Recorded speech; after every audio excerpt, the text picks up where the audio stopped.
botellas cortadas.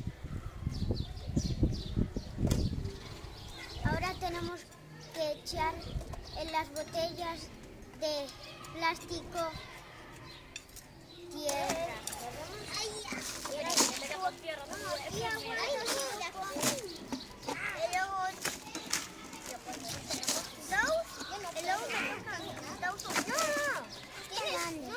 Lo que tienes que hacer es aguantar las botellas. Para que no pase eso.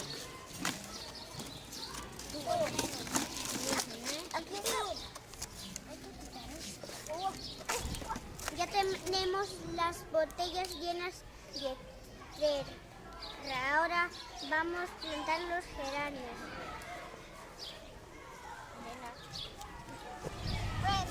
Primero tenemos que hacer un agujerito en la tierra y después poner la planta.